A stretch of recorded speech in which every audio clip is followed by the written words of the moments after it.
Test 1, 2, 3. Test 1, 2, 3.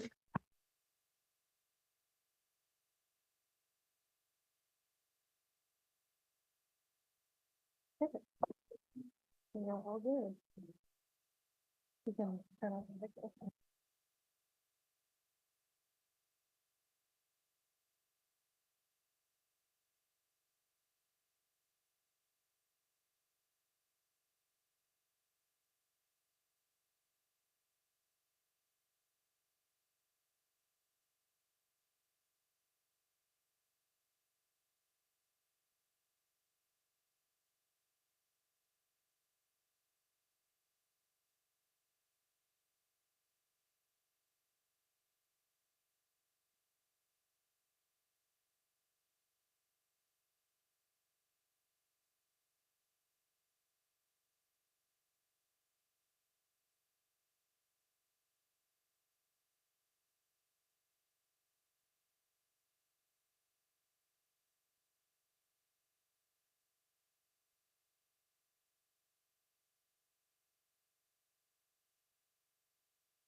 Good morning, everyone.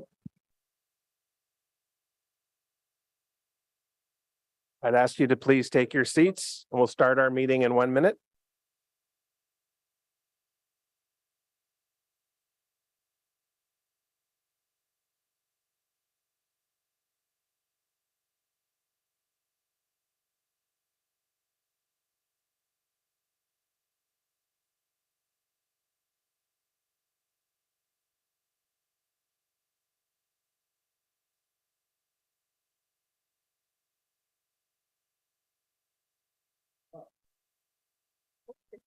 All right, good morning, everyone. We're going to begin. It's just 9:30 now. I'd like to call our meeting to order. This is the third meeting of the Emergency Preparedness and Protective Services Committee. I do want to acknowledge that Ottawa is located on the unceded and never surrendered territory of the Algonquin and Anishinaabe First Nations people. Before we get to our agenda, I'll look to our committee coordinator to conduct a roll call, please.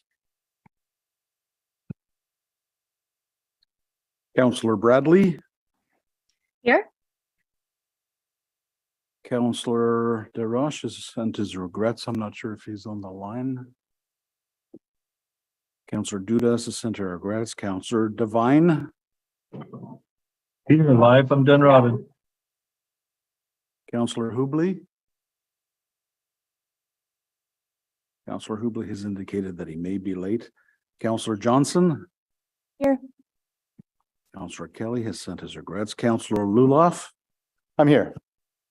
Conseillère Plante. Ici. Vice Chair Hill. Present. And Chair Brockington. Mr. Chair, you have quorum. Thank you very much. Before we begin today, I just have a few opening remarks. I would like to acknowledge that last week was National Public Safety Communications Week. It is held annually during the second week of April to honor telecommunications personnel for their commitment, service, and sacrifice. On behalf of all members of this committee, I would like to thank call takers, dispatchers, technicians that maintain radio and emergency phone systems, communication staff trainers, supervisors, and managers of communication centers, and other telecommunications staff across the city, and in particular those in emergency and protective services. Thank you. Thank you for providing service 24 hours a day, 7 days a week. You are essential when people are experiencing some of the worst moments of their lives. It is a relief to know that there are dedicated professionals to help and support our city at the other end of the phone. Thank you very much for your service. Now for today's agenda, we will receive a presentation from Roger Chapman, Director of Bylaw and Regulatory Services, on the 2021 and 2022 annual reports. The report in today's agenda outlines the services activities throughout 2021 and 2022, including its most recent performance metrics, details on programs, and COVID-19 related initiatives. Despite the many challenges the service faced throughout those 2 years, Bylaw and Regulatory Services remains a provincial leader in efficient operations. So we'll hear those reports in just a moment. So I'll continue with our agenda. Item number 2 is declarations of interest. Are there any declarations of interest this morning? Seeing none. Item 3 is the confirmation of our minutes from our second meeting of this committee held on the 30th of March, 2023. I do want to acknowledge these were released a bit later, not part of the original agenda package. It would be in order if any member needed more time to review the minutes to move deferral to the next meeting. Otherwise, I look for receipt today. Are those minutes received? Thank you. All right. All right. Item 4 is the report on Bylaw and Regulatory Services 2021 and 2022 annual reports. Not sure if the General Manager wishes to open first. I'll yield the floor to General Manager Ayotte. Thank you, Chair.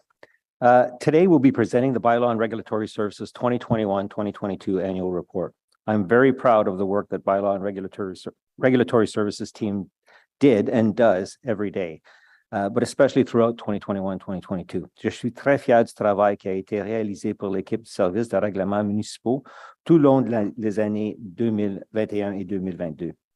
They dealt with some very difficult situations, handled thousands of requests, and supported emergency management response. Bylaw and Regulatory Services supports the enforcement of bylaws from other departments as well as that of Emergency Protective Services for the betterment of the city. I was impressed throughout 2021 and 2022 for their dedication to enforcing the provincial COVID-19 regulations, and they also supported multiple emergency responses while maintaining their business operations. Staff in Bylaw and Regulatory Services educate the public about citywide bylaws and often work to raise awareness before applying any penalties. And in 2021-2022, that was no exception.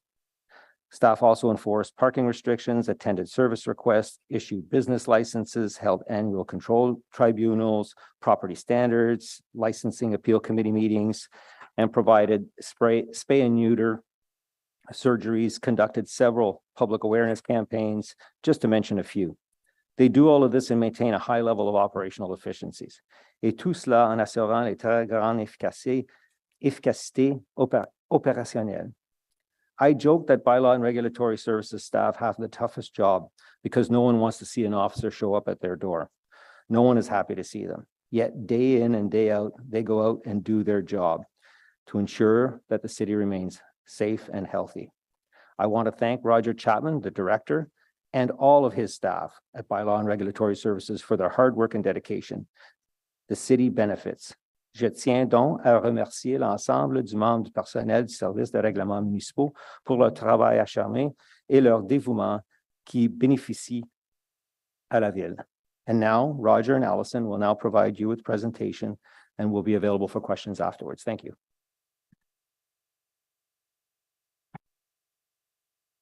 Good morning, Chair and committee members. Thank you for this opportunity to present our 2021 and 2022 annual report. I'd like to start by introducing our executive team that's here today. So start with Christine Harteg, who's our program manager of operational support.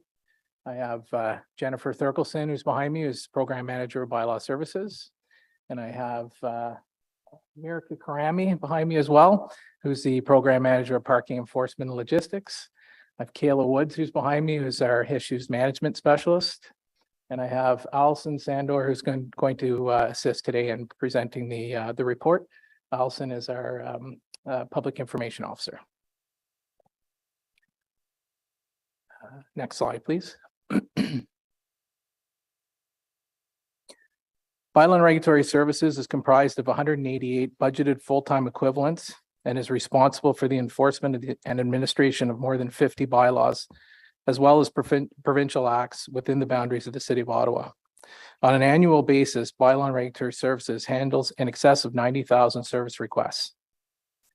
We operate 144 hours per week on a near 24-hour service model and strive to provide a level of performance that meets the expectations of the residents and visitors to Ottawa. In addition to its normal day-to-day operation, Bylaw and Regulatory Services provides enforcement support to city partners, which include Infrastructure and Water Services Department, Recreation, Cultural and Facility Services Department, Office of Emergency Management, and Ottawa Public Health, among others. Bylaw and Regulatory Services is organized into 4 branches and the Director's Office. Next slide, please. The 4 branches of Bylaw and Regulatory Services are Bylaw Enforcement Services, Licensing, Administration and Enforcement, Parking Enforcement and Logistics, Operational Support and Regulatory Services. Next slide, please. At a more granular level, the Bylaw Enforcement Services branch is responsible for general bylaw enforcement, including animal care and control, noise, parks, property standards, and zoning enforcement. Licensing, Administration and Enforcement branch is responsible for the administration and enforcement of the licensing bylaw, the vehicle for hire bylaw, which includes taxis, limousines, and private transportation companies, the business ambassador program, enforcement of provincial and municipal smoke-free regulations, lotteries on behalf of the province, tow truck regulations, and short-term rental licensing regulations. The Operational Support and Regulatory Services Branch is responsible for the general administration, training, coordination, and oversight of the spay-neuter clinic. Parking Enforcement and Logistics Branch is responsible for parking enforcement citywide, procurements, fleet, and equipment. And finally, the Director's Office is responsible for decision-making, strategic thinking, planning, providing subject matter expertise, issues management, public engagement and outreach, and general oversight of all functions within bylaw and regulatory services. Next slide, please. Les services de règlement municipaux ont des responsabilités uniques. En plus de soutenir ses partenaires au sein de la Ville d'Ottawa, les services des règlements municipaux sont fiers d'être un chef en file en matière d'application des règlements municipaux dans la province d'Ontario. Et les services de règlements municipaux assument actuellement de nombreuses responsabilités uniques que d'autres administrations en Ontario ne réalisent pas, notamment l'application de la loi favorisant un Ontario sans fumée, l'application du règlement sur le bruit. Nous sommes aussi la seule ville avec une agente aux informations publiques pour les services de règlement municipaux pour coordonner les médias sociaux, les demandes de médias, les modifications sur les pages web et aussi pour tenter de favoriser l'adhésion volontaire au règlement par la sensibilisation. Aussi, intervention d'urgence auprès des grands mammifères sauvages. Next slide, please. The work of bylaw and regulatory services falls into two broad categories: responding to service requests, which are assigned a priority level based on call type, and other work activity which does not include service requests being created. Examples of this type of work are associated with proactive enforcement patrol, court time, and administrative work. In accordance with the recommendations of the Bylaw and Regulatory Services Service Review from 2018, BLRS has implemented the following service standards. For priority 1 calls, we will respond within 24 hours, 80% of the time. For priority 2 calls, we will respond within 48 hours, 80% of the time. And for priority 3 calls, we will respond within 96 hours, 80% of the time. Next slide, please.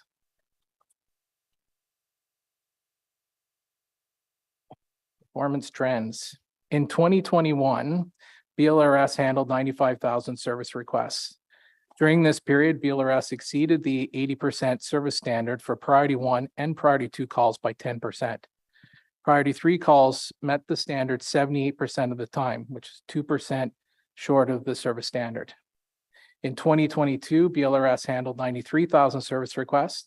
BLRS exceeded the 80% service standard for priority 1 and priority 2 calls by 16% and 10% respectively. Priority 3 calls were met 77% of the time, 3% short of the service standard. The call data, our top 4 call volumes in this category were and continue to be parking, animal control, property standards, and noise. Next slide, please. Alors, les répercussions de la COVID-19 de janvier 2021 au deuxième trimestre de 2022. La pandémie s'est poursuivie en 2021 et pendant les premiers mois de 2022. Les services de règlement municipaux ont donc continué de fonctionner selon un modèle opérationnel agile afin de se redéployer rapidement en fonction de l'évolution des tâches et des demandes. Pendant cette période, les services de règlement municipaux ont traité 10 173 demandes de services liées à la pandémie.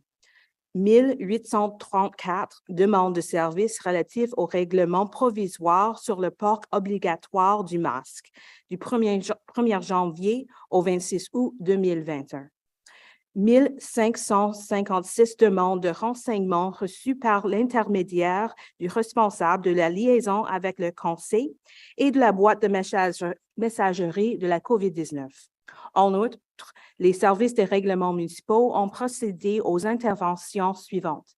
La collaboration avec les parties prenantes externes pour garantir une approche cohérente de l'application des règlements liés à la COVID-19.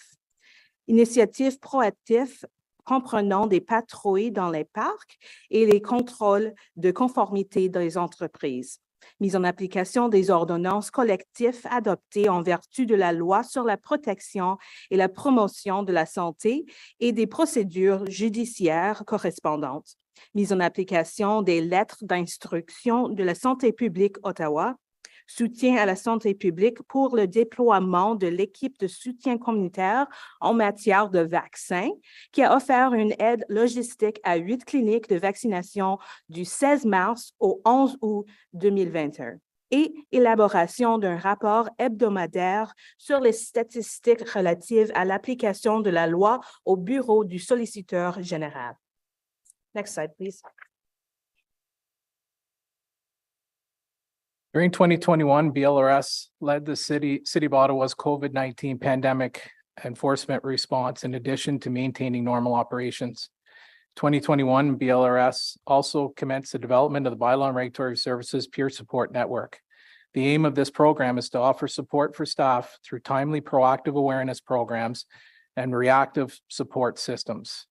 The program is set to be fully realized in Q2 of 2023.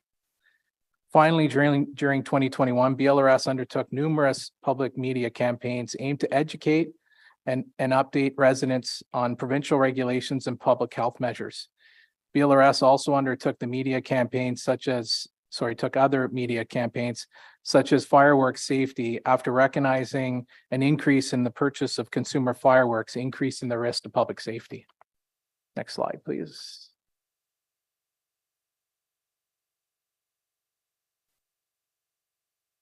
As provincial pandemic restrictions were removed during 2022, and as we learned to live with COVID-19, BLRS pivoted its operations to be responsive to the evolving needs of the community. During 2022, Bylaw and Regulatory Services also began enforcement of the new tow truck licensing regulations and the short-term rental regulations. Going forward, Bylaw and Regulatory Services will leverage the lessons learned from COVID-19 experience to ensure operational resiliency and the ability to quickly adapt during any emergencies. Next slide, please. How does BLRS compare to other municipalities in Ontario? In order to establish the uniform benchmark, Bylaw and Regulatory Services undertook a multi-jurisdictional scan in 2022. Selected municipalities in Ontario were asked to provide the number of full-time equivalent staff in their bylaw, animal control, property standards and zoning enforcement operations, including supervisory and administrative staff for the years 2018 to 2022 inclusive. Parking enforcement was excluded from this analysis as this work is primarily proactive in nature and does not always generate service requests. Hamilton, Toronto, and Windsor were identified as comparator municipalities for the following reasons. They are medium to large size municipalities that were referenced in the City of Ottawa's Bylaw and Regulatory Services Service Review back in 2018. Being in Ontario, they exist within the same provincial legislative framework. They have reasonably similar business lines and provide comparable services to Ottawa Bylaw and Regulatory Services. Based on the information gathered, a standardized benchmark of service requests per year per FTE was calculated.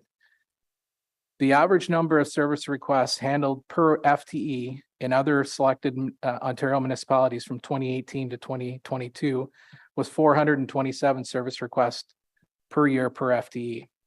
During this same period of time, Ottawa Bylaw and Regulatory Services officers handled 817 service requests per year per FTE. As demonstrated by this comparison, Ottawa Bylaw and Regulatory Services continues to be a provincial leader in operational efficiency. Next slide, please. Alors, les initiatives à venir. Au cours de ce mandat de conseil, les services de règlement municipaux ont l'intention d'entreprendre certaines initiatives stratégiques notables. Par exemple, un système de paiement de permis en ligne où les clients peuvent payer pour leur nouveau permis ou leur renouvellement de permis en ligne. Cela améliorerait l'efficacité tout en offrant une expérience client supérieure. Le projet de modernisation de la répartition. Les services de règlement municipaux prévoient de finaliser ce projet qui consiste à distribuer les appels aux agents de leur position dans la ville plutôt que d'aller à l'agent suivant dans la file d'attente. L'objectif de ce changement est d'augmenter l'efficacité et de réduire la distance et le temps de déplacement entre les demandes de services. Finaliser la mise en place du logiciel de gestion de la relation client. Cette solution vise à fournir au service des règlements municipaux la capacité de gérer les demandes de services, d'optimiser les processus commerciaux et d'application et d'exploiter les données pour l'analyse et la prise de décision. Les services de technologie de l'information devraient fournir la solution Dynamics 365 complète pour l'application des règlements et les normes de biens-fonds et l'application du zonage au 4e trimestre de 2023. Phase 1 de la modernisation de nos quartiers généraux. La première phase comprend la construction d'un comptoir de service au premier étage, l'amélioration des toilettes existantes du personnel et l'ajout d'une toilette accessible pour les clients, la réconfiguration et l'amélioration de l'espace de travail pour qu'il soit accessible. Le résultat serait une augmentation approximative de 9 247 pieds carrés d'espace au 735 Industrial Avenue. En 2022, un financement de 1 million de dollars a été alloué pour accueillir cette phase du projet. En plus de ces initiatives stratégiques, les services des règlements municipaux ont l'intention de renouer avec les intervenants et de collaborer avec les AC et les groupes communautaires pour éclairer l'élaboration de futures initiatives de politique publique. Next slide. With the commitment to serving our community, Bylaw and Regulatory Services aims to serve the needs of a diverse and growing community and remains focused on delivering a high-quality service that the residents of Ottawa have come to expect. In 2023, Bylaw and Regulatory Services will continue to participate in the development and review of key regulatory issues, such as the on-demand accessible taxi service study. Finally, as we learn to live with COVID-19, Bylaw and Regulatory Services plans to resume its focus on strategic planning, seeking operational efficiencies, and providing core services. Before I close today, I'd just also like to thank Ryan Perot, Lisa Patch, and Nathan Lelia for their help in preparing this report today. So thank you very much. Thank you, Mr. Chapman and Ms. Sander, for the presentation. Very much appreciated. And I certainly want to acknowledge that 2021 and 2022 were challenging times in our city. In addition to all of the bylaws that you normally have to pay attention to and respond from the public, we had COVID, all the challenges that COVID threw into the mix. The work and service of Ottawa Bylaw is critical for our municipality, and the data does not lie. The service is very much needed and appreciated. And I do want to thank everyone who serves in the Bylaw and Regulatory Services Department for their work. Thank you very much. It is, yes, absolutely. It is certainly now time for some questions, and I would like to start with Councillor Plante-Conseiller. Oui, merci beaucoup. Hi, Roger. Nice to see you again. I know we chat often, and I also want to give a shout out to Allison. She was recently in Sandy Hill to do a press conference, so it was nice to see her there. I guess my question is pretty straightforward, and I actually made a list while you were giving your presentation. So, as you know, Ward 12, we have about 40,000-ish university students, which affects things like move-in and move-out day, as well as St. Patrick's. We have a large amount of intensification, especially in the Sandy Hill area. We have an over-concentration of social services. We have the tourism district of the Byward Market, which has a lot of issues around noise and garbage. We have, items that are multi-jurisdictional, such as the Convoy, Canada Day, Panda Game. we have a lot of vacant units and absentee landlords in Vanier. Would it be fair to say that Ward 12 relies heavily on bylaw services? Mr. Chair, yes, absolutely. Ward 12, it's one of our busiest wards for sure. Okay, thank you very much. All right, Councillor Hill and then Johnson. Councillor Hill. Thank you very much, and thank you, Roger and team, for the presentation. A few more technical questions out of my own kind of naivety and newness than anything else. But you spoke to service requests being made but not completed. Is there a window that it must be addressed? For example, if you have a priority 1 call that's not addressed in that 24-hour window, then does it need to be responded to within a week or 5 days, or is it just kind of catch as catch can kind of thing?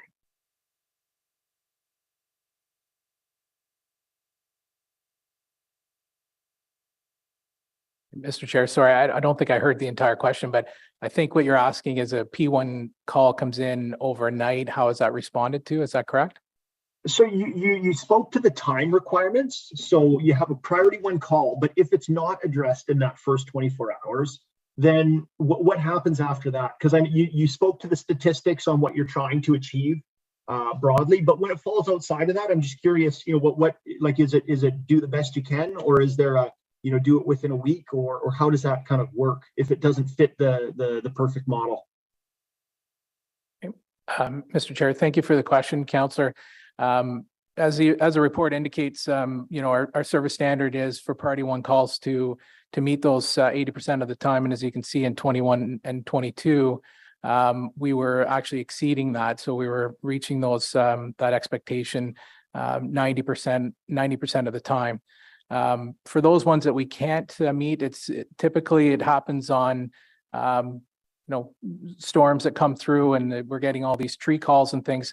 Sometimes it's not possible to be able to attend all the priority 1 calls that come in during that first 24-hour period, but we certainly try to do our best to get to those calls as quickly as possible.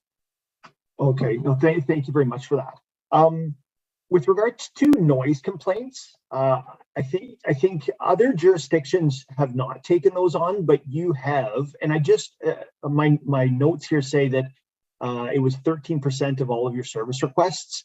I'm just curious, what are the benefits or the drawbacks to taking on noise complaints, or is it just you have to? We don't have any other mechanisms in the city to deal with that.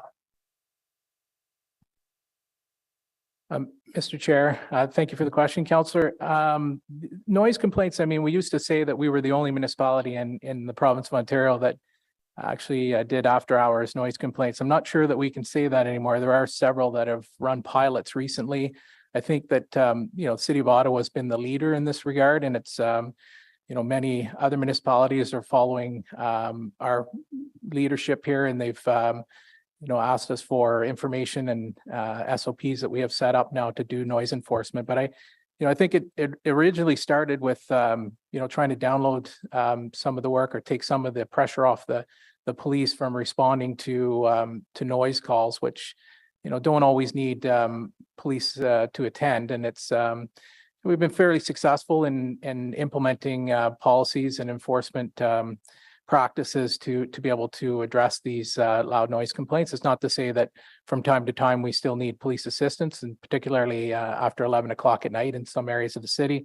It's always nice to have the police with us, but in most cases we're handling those complaints on our own. Thank you very much, Mr. Chair. Thank you, Vice Chair. And now Councillor Johnson. Thank you. I have a series of questions, so let me know if I should go back on the board. I'm the only one there, I know, so you let me know how this works. I was really curious about your stats that showed how we effectively manage, double the amount of calls of those other municipalities per FTE. Do you have a per capita understanding of how many times Ottawa calls compared to some of these other cities? Because with Mr. Ayotte's comments saying that bylaw is the least fun job because no one's happy to see you there, I would suggest that it is certainly the job that people rely on the most to, work well with their neighbors, and they certainly notice when they feel an absence of it. So you're both loved and perhaps less loved sometimes. Mr. Chair, thank you, Councillor. That's a nice way of putting it, for sure. Yeah, I mean, it's again, just when we're looking at this, when we do this benchmarking, we ask the other municipalities just to include those 4 top service requests that we deal with. You know, given that noise and property standards and animal control, you know, continue to be the drivers of where, you know, most of the service requests are coming from. So we've asked for those comparators. And as you can see that we're still, you know, at a per SR, per service request, per FTE is still pretty high. Things have improved over the last couple of years for sure with the FTEs that we've received over the last couple of years. It is a little bit concerning that we still stay at, you know, above that 700. I mean, we've said many times in the past that somewhere around 650 to 700 service requests is where we'd like to see, you know, our officers handling on an annual basis. That said, we have other programs in place that we try and find some efficiencies in. So it's not always, you know, the frontline officer who's doing the first knock on the door. So we have our alternate response program that other municipalities don't have. We've grown that where it's, you know, it's not always necessary to have an officer attend a first time barking dog complaint, for example, where we send a warning letter with some information on, you know, what the bylaw states and what the a responsible dog owner should be doing. You know, a second time offense would result in an officer attending, but we find that, you know, 63% of the time, we don't have to send an officer for a second complaint. Usually the letter being sent resolves that problem. So we try and offset some of this, you know, the heavy workload from the frontline officers by introducing other programs such as our alternate response program. I'm sure you're finding as many efficiencies as possible. I just wonder within that data, are we seeing that Ottawa calls twice as much as other municipalities, right? Like, do we have a call bylaw response socially in our public compared to, that's why I started to ask for the per capita comparison. So overall call volume, sorry, through you, Mr. Chair. That's a great question, Councillor, and it's something that we do look at on an annual basis. We, you know, we're interested in what is the overall service request data for other municipalities. I can tell you that it's pretty relative. I mean, I think most of the, you know, the municipalities that we've done our comparators to are pretty much the same. Use Toronto as an example. I mean, comparing us to Toronto with property standards and zoning, they do about 135 to 140,000 service requests a year. We're in around 95,000. So it's, you know, they're a much larger municipality and population wise. But when you look at the city of Hamilton, city of Windsor, their SR data is very close to what we're doing, and population wise are very close as well.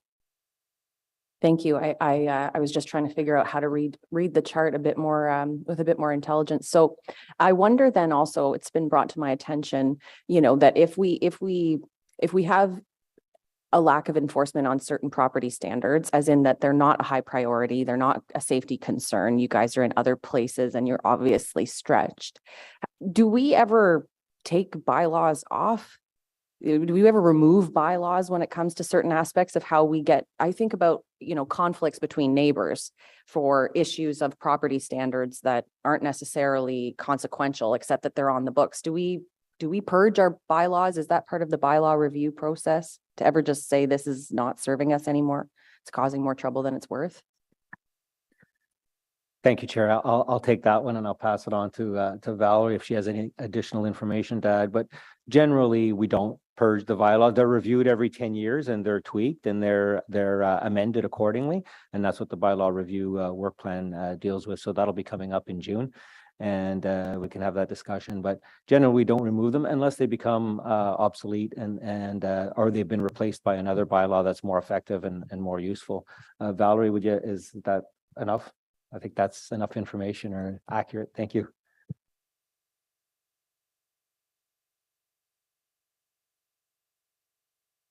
I was wondering if you could also speak, I know in the document you talked about deputized, or however you call it, private parking firms that issue tickets with this program.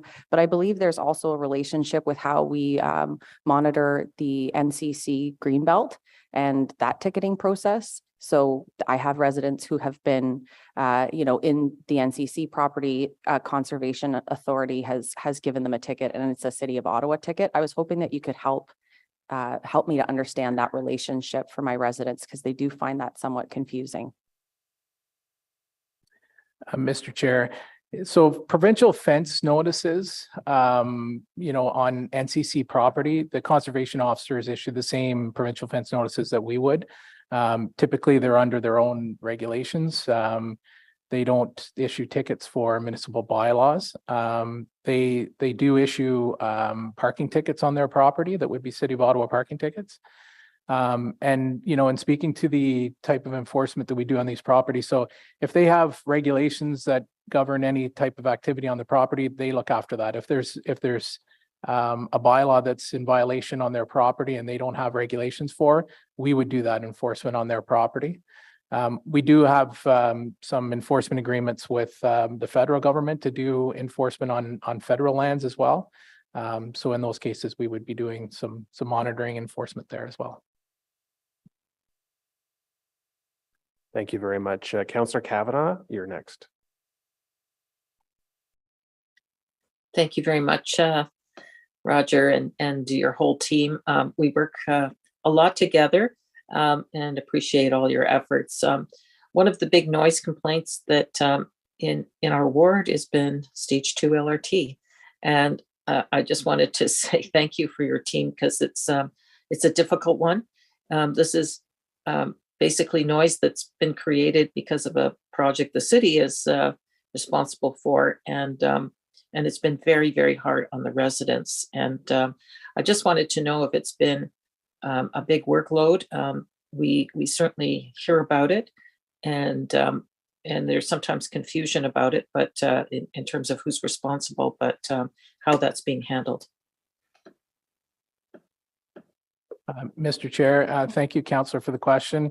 I would say that, construction noise complaints in general are up for us. It's something that we're watching closely, but this would be considered general construction noise, and certainly working with the LRT team. When we get complaints, we investigate those complaints and we address them through the contractors that are on site, but also through the LRT team themselves. And it's in some cases there's noise exemptions in place that allows them to conduct and continue with construction after hours. But in some cases, contractors sometimes run over the time, over 10 o'clock at night, because they want to finish a job that they've started. So in those cases, that's enforcement action needs to be taken, and we follow through with that with both the contractor and the LRT office. I appreciate the delicate balance, and we do put out those exemptions for overnight, which is different from general construction, since we have overnight noise, but we put conditions on them. So I hope that you're helping with the enforcement when there's conditions, because that's one of the biggest complaints. We ask them to not do things like rock breaking, etc., overnight, and that's something that has to be watched. So I guess that's part of what is happening in terms of just taking a look at those conditions. Mr. Chair, yes, for sure. Those noise exemptions, we're administering that process. So obviously we're very aware of what the conditions are. And, often we're adding those conditions to help support the community, to make sure that there's public awareness of the type of work that's happening, and more specifically, the time of the day that work will be occurring. Okay, thank you very much. And thank you to your whole team for all your work. Thank you. Thank you, Councillor Kavanagh. Colleagues, I'm recognizing first round speakers first. So if you see me skipping over you, it's just because I want to hear people who haven't asked their questions yet. So Councillor Luloff, you're next. Thanks so much. Thanks, Roger, to you and your team for this very comprehensive report, and for your hard work over the course of the last few years. It's not been easy at all. for your team. So thanks so much for always being there for us. We really appreciate it. We're starting to see some major challenges in school zones, especially during pickup and drop off. It seems like for an hour in the morning and an hour in the evening, it's like the purge, like parking, fire hydrants, like none of that matters, right? We just throw it out the window, right? People basically just like show up with their kids and throw both middle fingers up and do whatever they want, right? Is there like a strategy for dealing with safety in school zones? I'm hearing a lot from my residents that they feel that the conditions are unsafe because people aren't fault. I mean, there's no parking zones for a reason in these areas. People parking at stop signs on the corner of an intersection. Like these rules exist for a reason, right? So I'm wondering if you guys are developing or have developed some sort of strategy, whether it's or if it's just kind of by complaint only. There's some pretty decent hotspots, I think probably in every ward where this is happening, especially schools where there's IB programs that are running as well, where there's not an option for parents to send their kids on the bus because they're from outside of the school zone. So just wondering kind of what your approach is moving forward on this issue. Mr. Chair, thank you, Councillor. Great question. We're well aware of the issues surrounding the schools. We've seen an increase in calls and concerns around schools, particularly this year. We work with our partners in traffic services to address some of those safety issues and whether new regulations, new signage needs to be introduced in those areas. But as far as our strategy, we work with Ottawa Police at the start of the school year. We do a lot of work through our public information officer to get as much information out to the public about that we're doing the enforcement in these zones to ensure public safety for the children. And it's, we don't want to issue tickets, but, for blatant disregard of the regulations, we have to do enforcement in this area. But, our strategy is that, the complaints come in, we have a running list of the schools that are, quote unquote problematic. And we deploy our officers accordingly. So we try and be there as often as we can, whether it's pickup or drop off. May not be 5 days a week, depending on how many schools we have on that list at any given time. But we do our best to get there as often as we can. Allison, when it comes to like prevention, right? Like, is the comms team doing any work like dealing directly with the school administration as well on this issue? Through you, Mr. Chair, Councillor, absolutely. We do deal with school administration directly. I've attended schools personally. I've spoken with parents beginning of school year. I even develop maps to show and distribute to parents to show them where it's appropriate to park and where it's not appropriate to park and why. So all of this is available upon request. Just all I need is an email. Okay, great. Thanks so much. I think we'll probably reach out if there's some problem like in our problem areas just for that sort of support. Really appreciate the great work that your women and men do every single day. Thank you so much. Thank you. Thank you, Councillor. And I think the purge analogy is not too far off from reality because we have similar issue in my ward. Parents actually will stop on the opposite side of the street, which is a no stopping zone, tell their kids to, while they're parked on the sidewalk, tell their kids to get out, and the kids, rather than walk the sidewalk, will just dash across the street like there's nothing else going on at that same time. So yes, yeah. So there are programs like Walk a Block, and I think since my tenure, I've seen some progress, but COVID changed the game. We wiped the slate clean, and we have to almost start from scratch again. But I think that's something we need to pursue further for sure. Okay, Councillor Laplante, following Councillor Johnson. Oui, merci, conseiller Brockington. Roger, je voulais juste savoir la comparaison avec la ville de Windsor, qui est ma ville natale, by the way. Pourquoi avez-vous choisi ça? Parce que de ce que j'ai pu voir, ils sont 300 000 qui habitent à Windsor et nous, on est 1,4 million ici. Alors, je voulais juste savoir pourquoi vous avez choisi la ville de Windsor.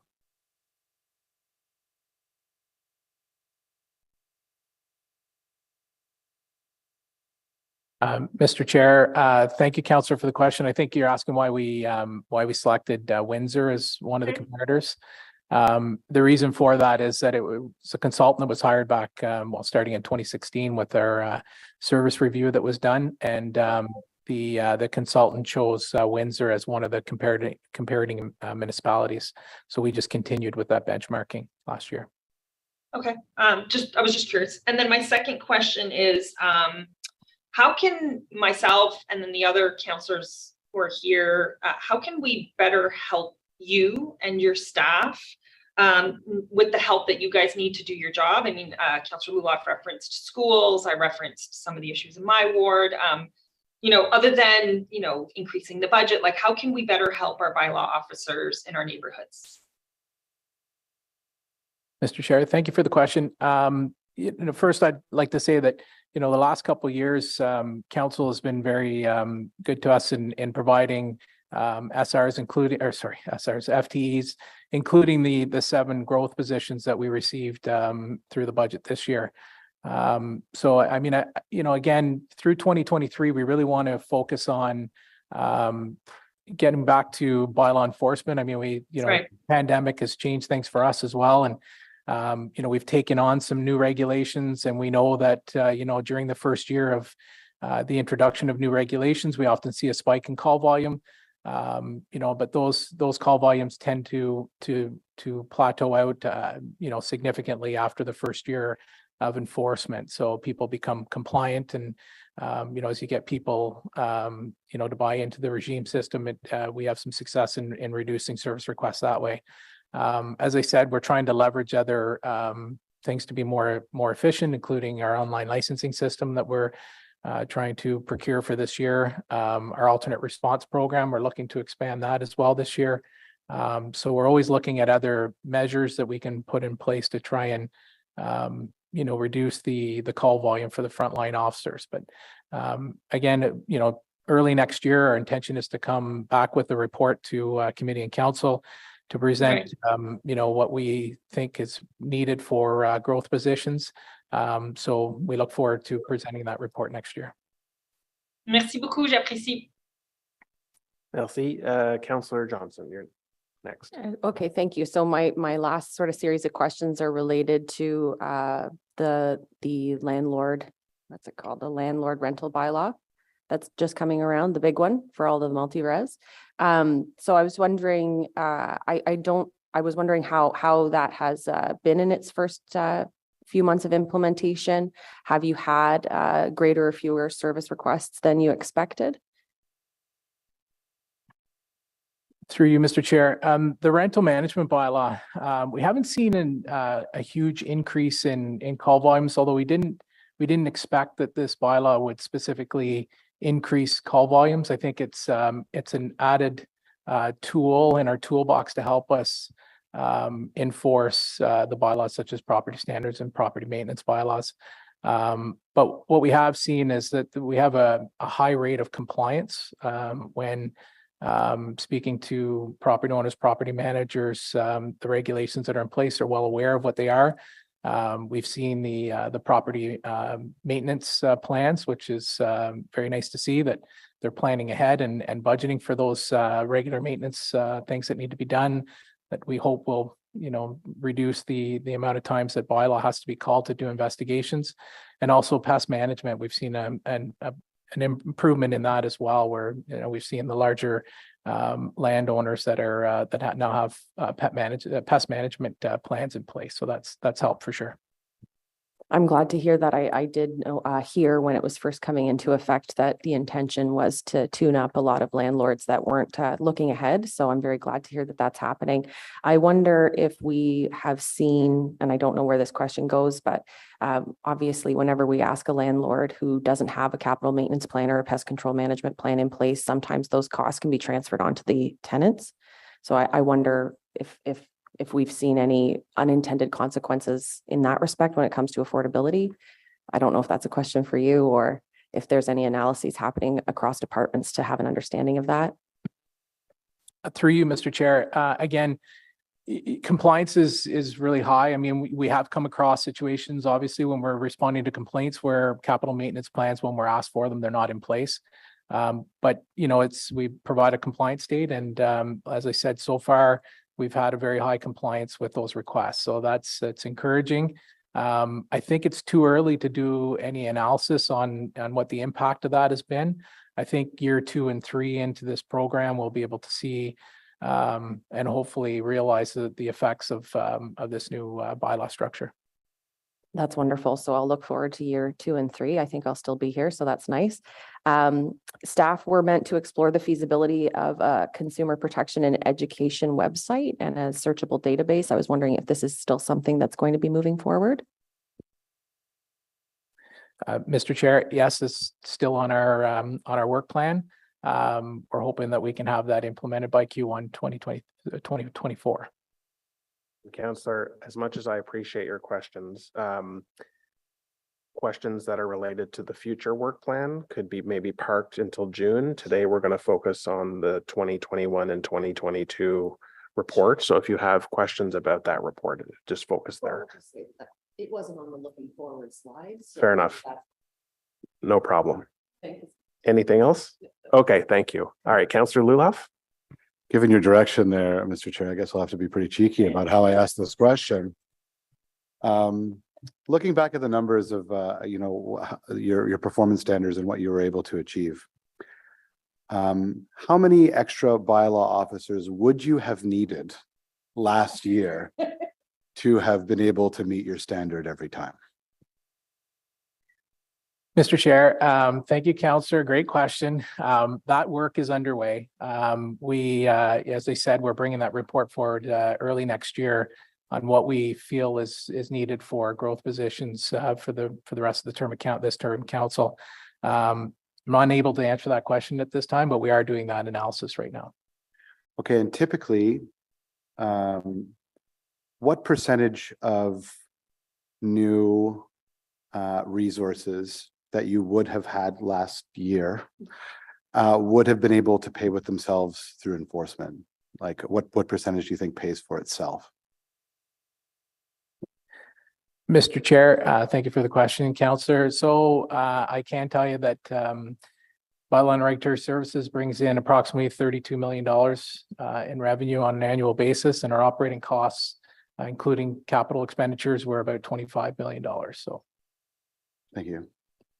Thanks, Mr. Chair.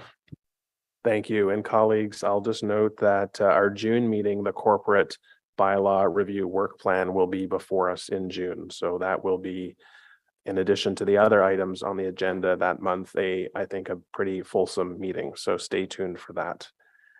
Seeing no other questions, the motion before us is that the Emergency Protective Services Committee recommend that council receive this report for information. Is this report received? Received. Thank you. I do not believe there are any in-camera items. No. Notices of motion. Councillor Kavanagh. Actually, it's Councillor Devine on behalf of Kavanagh. Hey everyone, I just want to make, can you hear me okay? Yes. Okay, great, thank you. Give me 1 second here.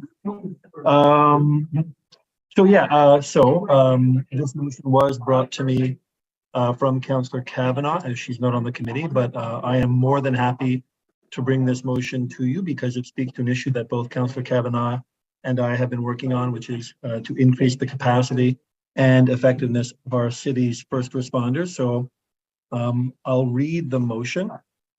Not sure if it's up on the screen. Whereas the city of Ottawa is experiencing more frequent storms and unpredictable weather, and whereas outages of power have become lengthier due to severity of storms, and whereas power outages typically result in elevators and water pumps not functioning, and whereas people with mobility issues, the elderly, and parents of young children are therefore frequently stranded in their apartments, and whereas buildings that are higher than 6 floors without a generator often mean that water cannot be pumped to their unit, and whereas it would be helpful to emergency service teams such as fire and paramedics to know in advance which buildings have generators and which do not, therefore be it resolved that city staff undertake creating an inventory of residential buildings 6 stories or taller in Ottawa without generators, and therefore be it further resolved that councillors be surveyed to list buildings they are aware of that do not have generators and require extra assistance so as to help formulate a comprehensive list. There's the motion, and Councillor Kavanaugh did convey to me that in her conversations with Ottawa Fire Services and Chief Paul Hutt, that he was in support of this motion and what it would lead to. Thank you. Thank you, Councillor Devine and Councillor Kavanaugh as well for your work on this. We're just reading it into the record now, so this will become part of our agenda next month. So thank you for giving that notice of motion. Any inquiries? Other business? I have asked the GM Ayotte and this year to Councillor Devine, can you just mute, please? Thank you. I've asked the general manager to provide a brief update on our response to the flooding that is impacting certain sections of our city. So, General Manager. Thank you, Chair. Actually, we have our Director of Public Safety here, Beth Gooding, who's been leading this initiative. I'm proud to say that we've taken a very much a proactive approach in order to prepare for any potential flooding.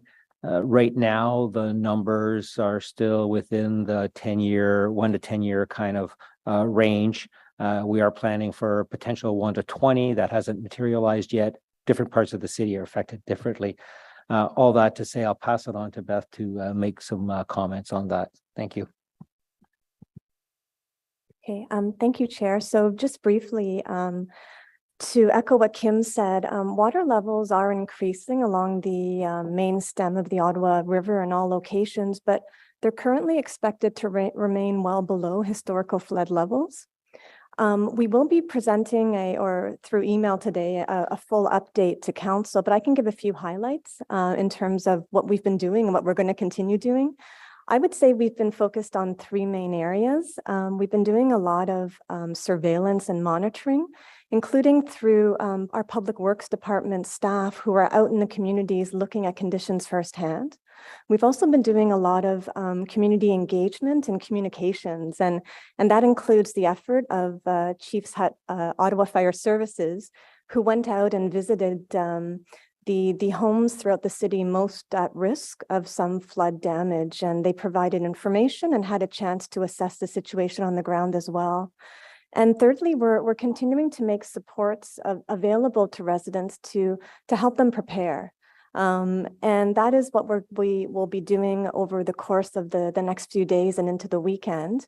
What we've heard through the visits from Ottawa Fire Services is very encouraging. People have good support networks in place, they're prepared, and they're receiving the information they need to. And so we'll be, continuing to make sand and sandbags available to people.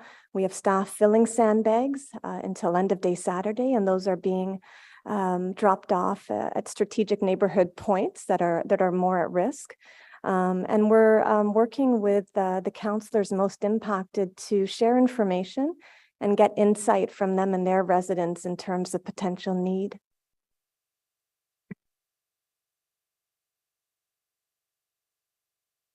Excellent. Thank you very much for that update. We appreciate the efforts that have been undertaken the last few days, particularly in the communities that are seeing increased water levels.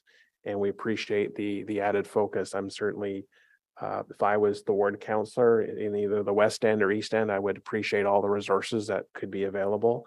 And certainly in recent memory, we've had some much more significant events that I think are fresh in people's minds. So to everyone involved, thanks very much. Oh, Councillor Kavanaugh. Yes, thanks, Chris. Thank you, Chair, and thank you to Beth and Fire Chief Paul and everyone. We have been working closely together. Also want to give a shout out to the RBCA, who also are made sure they called me, and we're working together. They're checking the water levels. Should be noted that it's like a 1 in 10 year flood, not a 1 in 100. But we're being cautious and being ready. I really appreciate the cooperation. We're in constant contact. So thank you. Thank you, Councillor, for that. And, I said the West End and East End, it's not just those areas as well. Certainly your ward in Britannia as well has seen flooding issues in the not so recent past either. So thank you for your comments. Okay, before we end, I would like to acknowledge that May 4th is International Firefighters Day. May 4th is linked to the feast day of Saint Florian, the patron saint of all firefighters. Saint Florian was the first known commander of one firefighting squad in the Roman Empire. He lost his life as well as those of his colleagues for protecting the same humane ideas which firefighters all over the world share today. On this day, May 4th, you are invited to remember past and present firefighters. And this is an opportunity to raise awareness about the safe use of fire. Thank you to all of our firefighters for their hard work. Merci à tous les pompiers pour le travail acharné. In addition, May 7th to 13th is Emergency Preparedness Week. The theme for 2023 is Be Prepared, Know the Risks.